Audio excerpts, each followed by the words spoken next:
The Philippine president has taken aim at China, condemning Beijing over the latest flare-up in the South China Sea.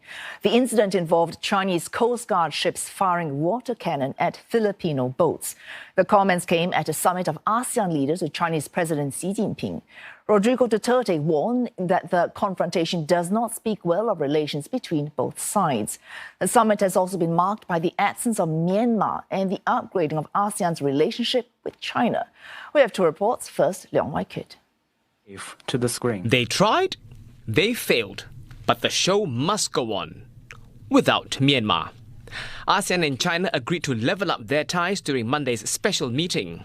It's now upgraded to what's called the Comprehensive Strategic Partnership status. President Xi says the ASEAN-China partnership will inject new impetus into peace, stability, prosperity and development of the region and the world.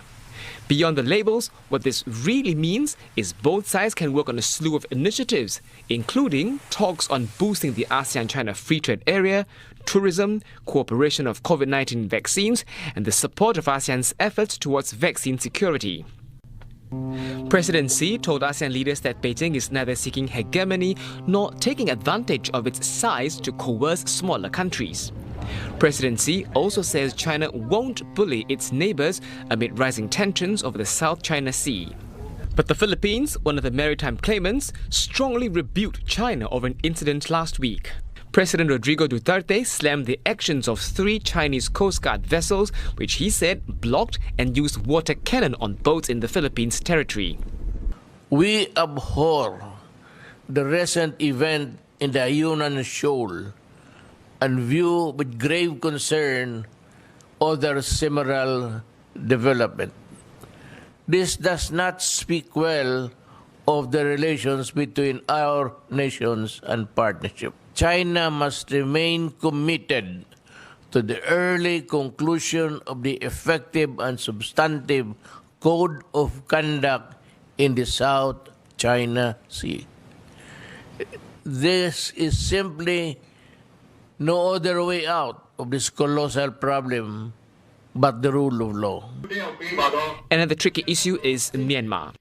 There was no discussion on Naypyidaw, but that's because much effort was spent on it before the summit. Sources say China had been pushing for Army Chief Min Aung Hlaing to attend the summit.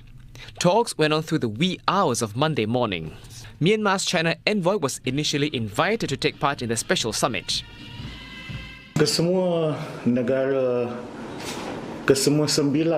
negara ASEAN bersetuju dengan cadangan China supaya duta Myanmar ke Beijing menjadi wakil bagi Myanmar dalam sidang kemuncak pada pagi ini. Namun demikian, pada pagi ini kita tidak mendapat apa-apa kata putus dan sidang tadi berjalan tanpa kehadiran Myanmar. That's because sources say the Myanmar army opposed to ASEAN's choice of representation for its country. The ambassador was appointed pre-coup under State Councillor Aung San Suu Kyi's civilian government. One ASEAN and Myanmar scholar says the fact that the bloc stood its ground sends a significant message. The message is clear, and the message is mainly from ASEAN, but it is also a message from ASEAN to its dialogue partner.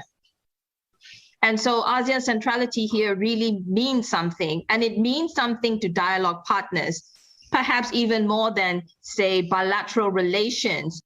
It appears that with Myanmar's no-show at this special summit, ASEAN has a new norm, that Myanmar's seat at ASEAN meetings will be reserved for a non-political representative. Myanmar Army Chief Min Aung Hlaing will have to prove that he can make significant changes as agreed with ASEAN leaders in April. And that includes ending violence and allowing visits by ASEAN special envoys who must be given access to all key stakeholders, including State Councillor Aung San Suu Kyi. Until that happens, it would seem that Myanmar will be left out in future meetings. Leong Wai-kit, CNA.